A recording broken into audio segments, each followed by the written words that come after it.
Thank you, Lori. I have 3 slides, and what I'm going to do is first tell you a little bit about geothermal energy, what it's about, why in California it matters. Excuse me.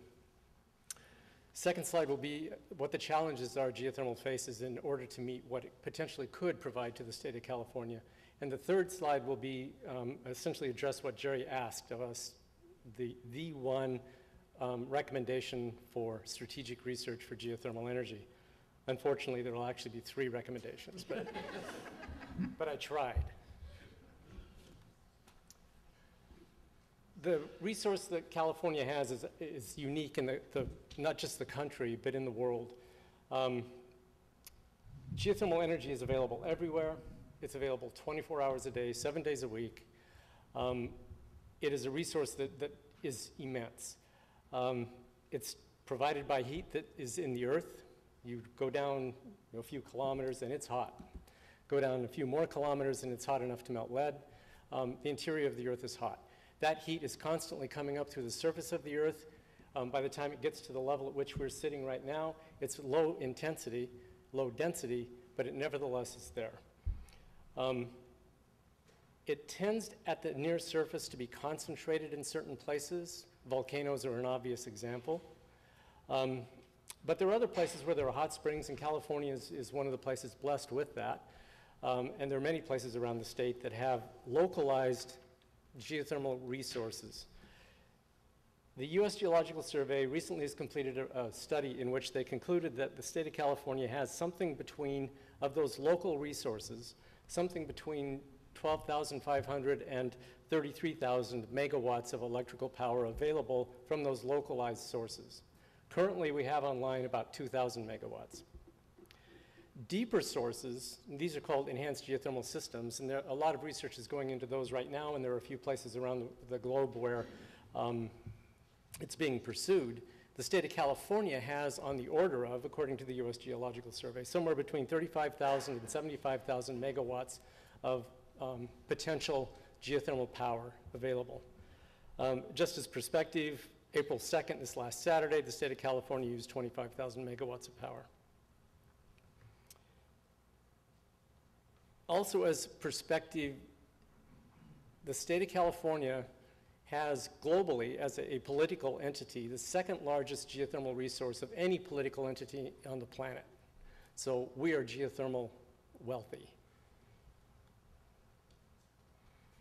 The challenge geothermal energy faces in trying to become a significant player in the renewable energy world in the state of California involve 3 things. And they're laid out here, and they essentially are the same kinds of things most renewable energy resources are challenged by. But I'll go through them briefly and give you some idea, at least from the geothermal perspective, why it matters. Our existing energy distribution infrastructure is something we've inherited from about 100 years ago. It's been modified along the way, but in essence, it's an old system. It comes from a very particular way of viewing how we distribute energy. We have centralized power generation, we distribute that. We have centralized fuel generation, we distribute that. The renewable energies, whatever technology you want to consider, are distributed unevenly around the state of California. They could provide a huge amount of energy, but because of their uneven distribution, it makes it difficult to actually, and because that distribution isn't necessarily coordinated with the existing infrastructure, it makes it difficult to tap into those renewable energy resources. Geothermal is particularly hit by that because the easy stuff to get at tends to be in places nobody wants to live in, or at least most people don't want to. So it remains a resource that is difficult to access. Another issue is the regulatory framework. The way we have structured our regulatory environment, it is focused logically on the way we have generated and distributed energy. The renewable energy world is really different because we tend to be relatively small or very distributed over large areas. And how to regulate and permit that kind of thing, the current infrastructure or regulatory environment isn't well suited to do. And it's one of the things we need to address. The last thing, it's kind of complementary to the first 2 that I talked about. Renewable energy technologies can be most effective if they're combined.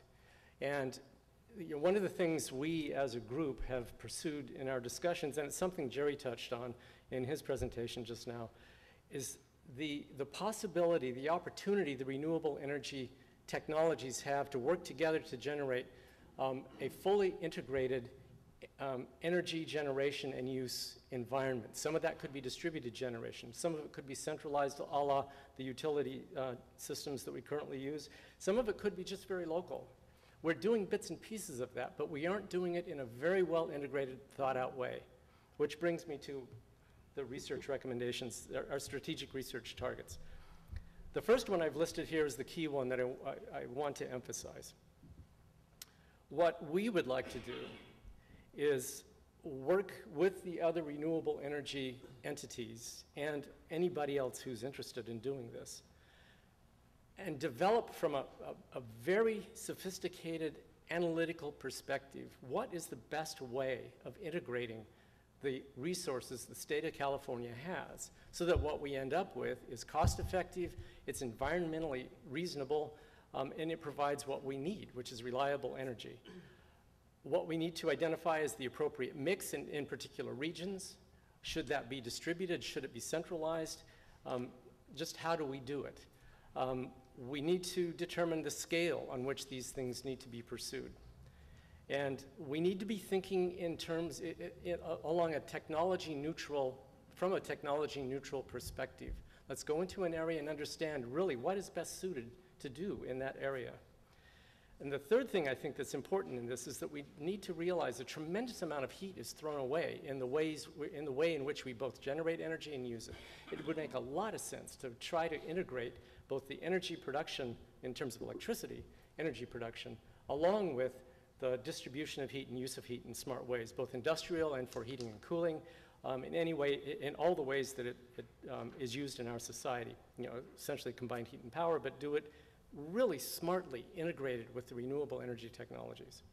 That's the key thing. The other two things, reduce the upfront costs of geothermal and support streamlined permitting, are logical things that I think from a geothermal perspective we need to do, but I won't emphasize those. We can talk about those later on if somebody has an interest. The key thing from a strategic research perspective, from geothermal energy's perspective, my perspective anyway, is to develop this optimized technique, methodology, strategy for bringing renewable energy resources all together in the state of California to do what needs to be accomplished.